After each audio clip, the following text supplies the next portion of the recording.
కేంద్ర ప్రభుత్వం తీసుకొచ్చిన నూతన జాతీయ విద్యా విధానం రాష్ట్రంలో అమలు కావటం లేదు. రాష్ట్రంలో నేషనల్ ఎడ్యుకేషన్ పాలసీని అమలు చేయాలని పలు వేదికలపై BJP teachers MLC Malka Kumarayya demand చేస్తూ వస్తున్నారు. ఇటీవల కేంద్ర విద్యాశాఖ మంత్రి ధర్మేంద్ర ప్రధాన్ ని కలిసి రాష్ట్రంలో ఎన్ఈపీ అమలయ్యేలా చూడాలని కుమరయ్య వినతి పత్రం అందించారు. ఈ నేపథ్యంలో రాష్ట్ర ప్రభుత్వం టీఈపీ పేరుతో తెలంగాణ ఎడ్యుకేషన్ పాలసీని తీసుకొచ్చేందుకు నిర్ణయం తీసుకుంది. టీఈపీ మార్గదర్శకాలు రూపొందించడానికి తాజాగా ప్రభుత్వం ఒక కమిటీని ఏర్పాటు చేసింది. అయితే తెలంగాణ ఎడ్యుకేషన్ పాలసీని రూపొందించేందుకు జాతీయ విద్యా విధానాన్ని అధ్యయనం చేయాలని, అందులోని అంశాల్ని టీఈపీలో చేర్చాలని ప్రభుత్వం ఆ కమిటీకి సూచించింది.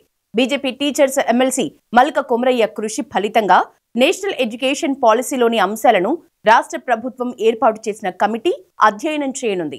టీఈసీ కోసం ఏర్పాటు చేసిన కమిటీకి డాక్టర్ కె కేశవరావును చైర్మన్ గా సర్కార్ నియమించింది. ఇందులో చైర్మన్ సహా మొత్తం 7 సభ్యులు ఉన్నారు. ఈ కమిటీ నేషనల్ ఎడ్యుకేషన్ పాలసీ అంశాలను అధ్యయనం చేసి అక్టోబర్ 30 నాటికి నివేదికను ఇవ్వనుంది. చాలా రోజుల తర్వాత మన మోడీ గారు ఎడ్యుకేషన్ న్యూ పాలసీ తీసుకొచ్చారు.